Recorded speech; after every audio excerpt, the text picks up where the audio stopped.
Honourable Member for St. John's East. Thank you, Mr. Speaker. I want to thank the member for St. John's Mount Pearl for putting this motion forward today. I think it's extremely important that this be debated here in this House, and I'm shocked to hear the member for Calgary Nose Hill to call it a waste of time in this House to talk about something involving federal-provincial relations between Newfoundland and Labrador and Ottawa that was an agreement made between two levels of government at the request of the Government of Canada. Mr. Speaker, I was supposed to be here earlier today. A taxi left my house at 6:30 Ottawa time this morning to get a flight to get here. I got here around 3 o'clock. This is a big country, Mr. Speaker, a big, diverse country. Each province, each jurisdiction has its own industry, its own issues and problems and jurisdictional responsibilities, and each province acts in a different way within its provincial jurisdiction. The Alberta government runs its oil and gas industry and royalty regime program differently than other parts of the country. Agriculture is a very important sector in Quebec, in Ontario, and out west. They all have different ways of doing things. In Newfoundland and Labrador, inside of its jurisdiction, the Government of Newfoundland and Labrador had certain policy tools at their disposal to use to protect and develop and grow their industries and support the rural culture. In Newfoundland and Labrador, we have had, as a government, for a long time, a system of minimum processing requirements, so that Newfoundlanders and Labradorians could benefit as much as possible from the resource around their shores. This is something that Newfoundland and Labrador brought into Confederation in 1949, along with all the oil and gas resources in our offshore, as a contributing member of the Canadian Federation. You know, a lot of this talk around slush funds and whatever, it reminds me of the attitude of some Canadians about treating Newfoundlanders and Labradorians as being some sort of a handout province within Canada. Well, Mr. Speaker, nothing could be further from the truth. You know, it's only recently that Newfoundland and Labrador has been considered a have province, with oil and gas prices at a very significant level. But that may or may not change as a result of the drop in oil price. But we're very proud to contribute on a fiscal level the way we hadn't before. But we have always contributed to Canada, Mr. Speaker, in terms of our resources, our human resources, our people, our educated people, our skilled people who went throughout Canada and helped create the wealth of Ontario and Alberta and British Columbia, all throughout Canada. That's part of what Confederation is about. And we do have divided jurisdictions in Canada. We have federal responsibilities and we have provincial responsibilities. International trade is a federal matter. It's up to the Government of Canada to negotiate trade deals, CETA being one of them, and an important one, no question about it. But this is not about the CETA deal, whether it's good or bad for Canada or good or bad for Newfoundland. We know there are big advantages to the Newfoundland fishery for the removal of the tariff on shrimp and even codfish. It's been an irritant for many, many years. In fact, Newfoundlanders and Labradorians have complained about the fact that the Government of Canada has not used its influence with Europe to fix this in the past. And in fact, complaints for decades and decades and decades, going back 30, 40, 50 years, complaints about the failure of the Government of Canada to protect the offshore fish stocks in Newfoundland and Labrador instead of allowing them to be overfished and reduced to the point that they were. So there's a lot of history around this, Mr. Speaker, and the jurisdiction here of the Newfoundland government to have control over fish processing and minimum processing requirements is part of a policy tool that the Government of Newfoundland and Labrador had. Now, Mr. Speaker, seafood production and the provincial seafood sector is extremely important to Newfoundland and Labrador. Over $1 billion in production value in 2013 alone, with more than 18,000 people directly employed, mainly in the rural part of the province. And so minimum processing requirements is one of the tools, a policy tool within the jurisdiction of the Newfoundland and Labrador government. And guess what happened, Mr. Speaker? This conflicted with the negotiated requirements and expectations of the Europeans who said to Canada, we want this off the table. We want Newfoundland and Labrador to withdraw this policy tool.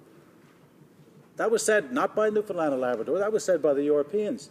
And what happened then, Mr. Speaker, is the Government of Canada, the Minister of International Trade and his department, they called in and asked the Government of Newfoundland and Labrador to do this. They said, this is a demand that we're having at the table. We would like you to get rid of this policy tool as it affects Europe, not just for next year, but forever, as part of this deal.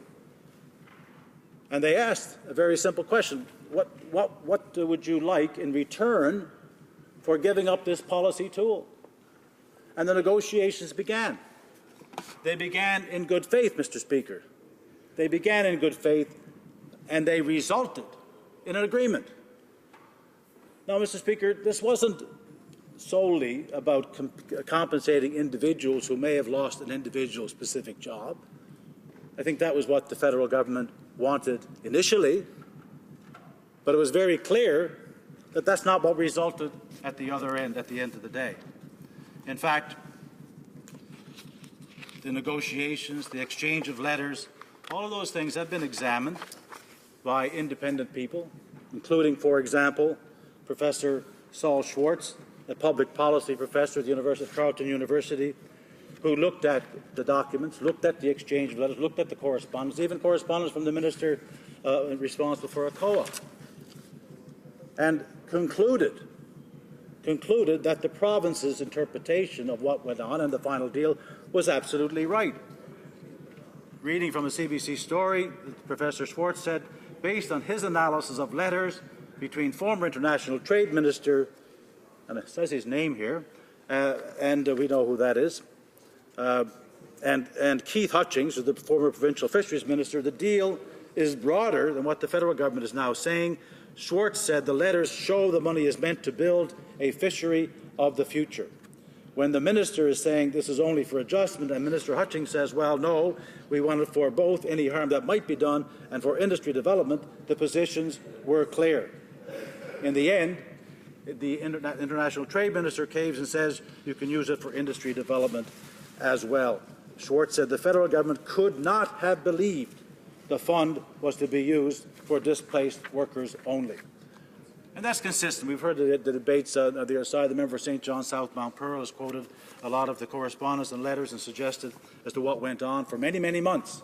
This is a matter of great controversy in Newfoundland and Labrador, Mr. Speaker, so this is not something that just slid under the table, because the Newfoundland government was criticized by people in rural Newfoundland and Labrador, by people who were concerned about giving up this policy tool, who said you shouldn't do that.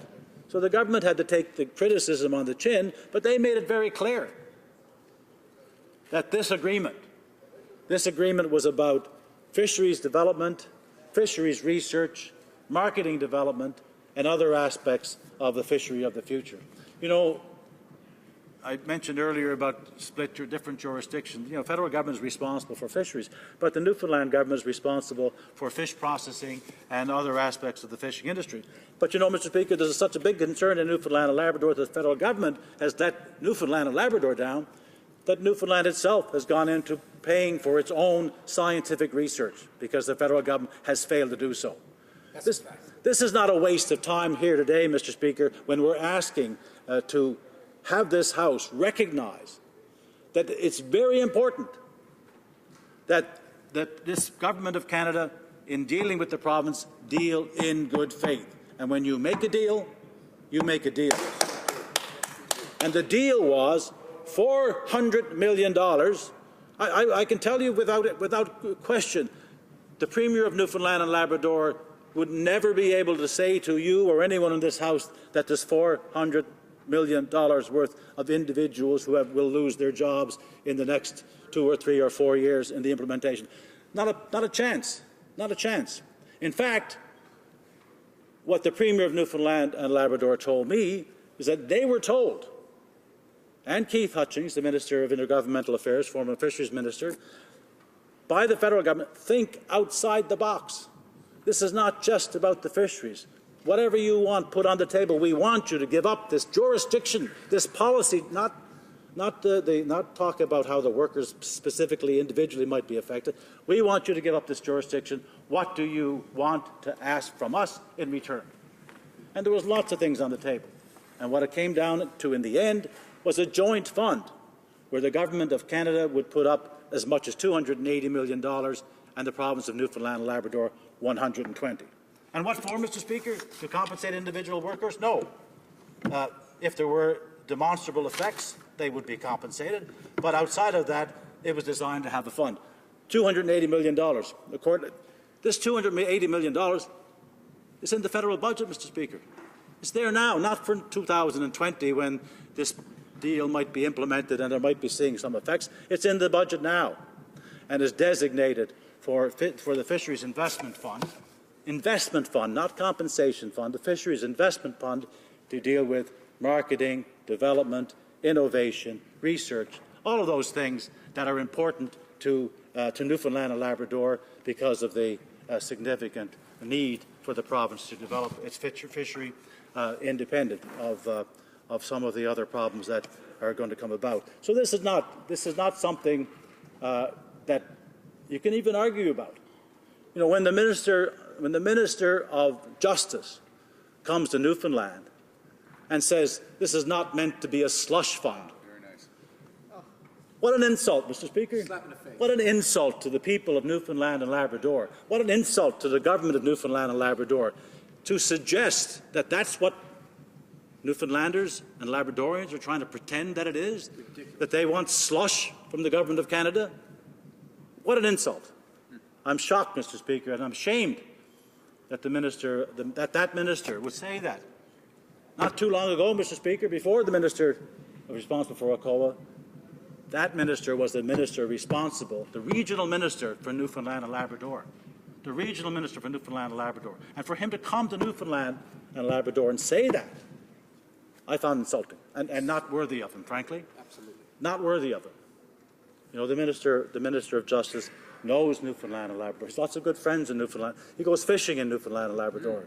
You know, he has lots of good friends there. For him to say that, I found offensive, frankly. Offensive.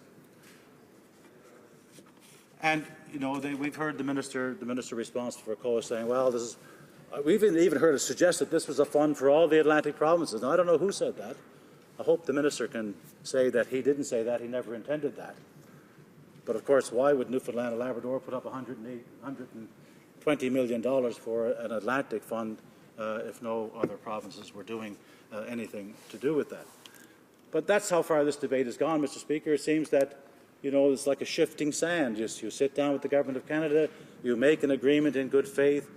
It was something that the Government of Canada wanted. It wasn't Newfoundland and Labrador going cap in hand to Ottawa and saying, please do something for us because we may be affected by this deal. This was something specifically, a specific policy option that the European negotiators said to Canada, we want this off the table or no deal. We want this off the table or no deal.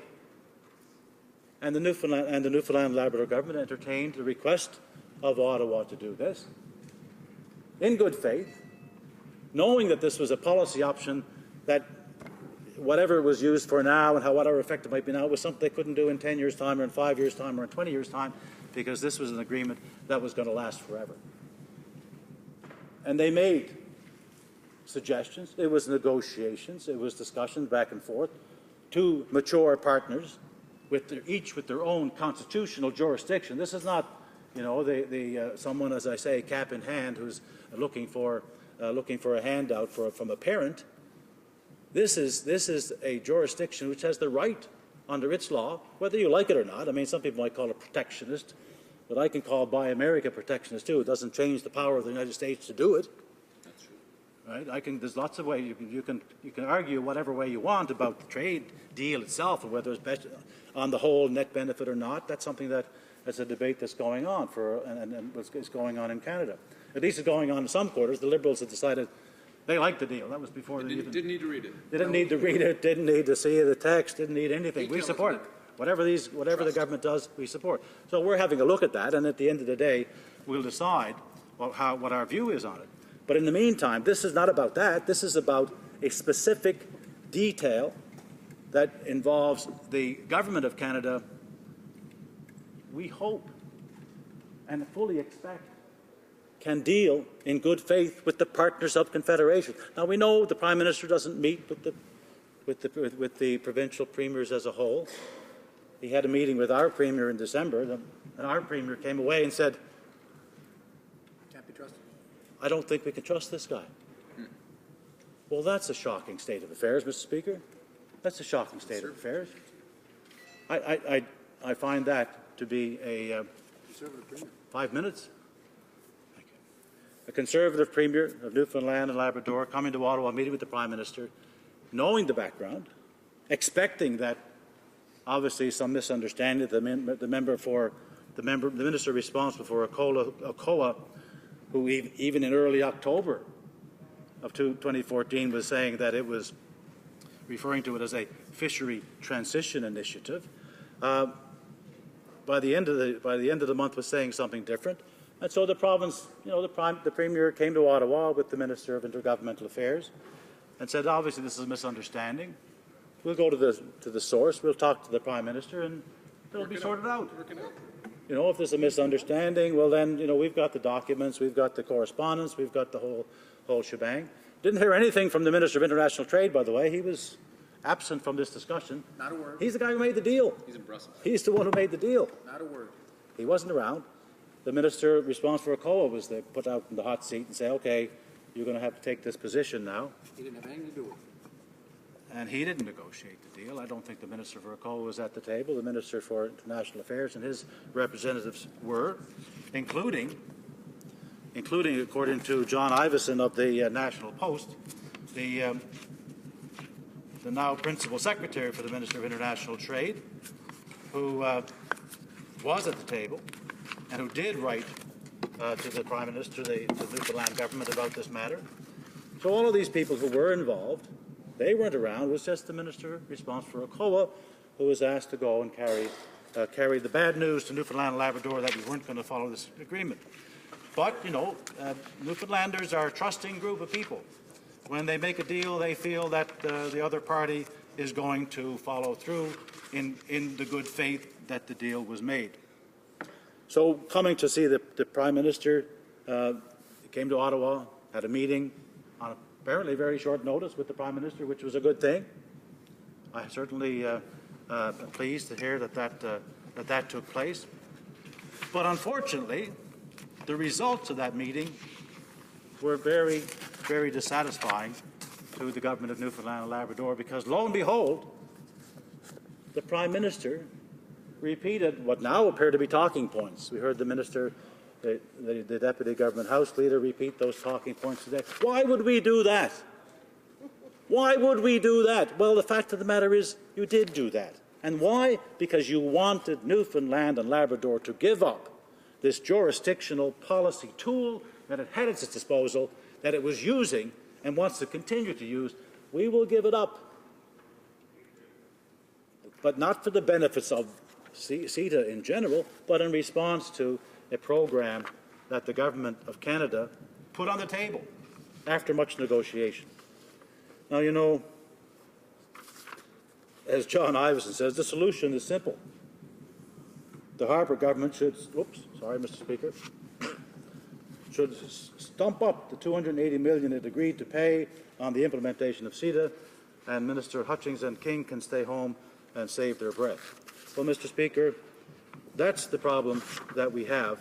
The problem is that they're not meeting the agreement that they made, and they're not following through their commitments.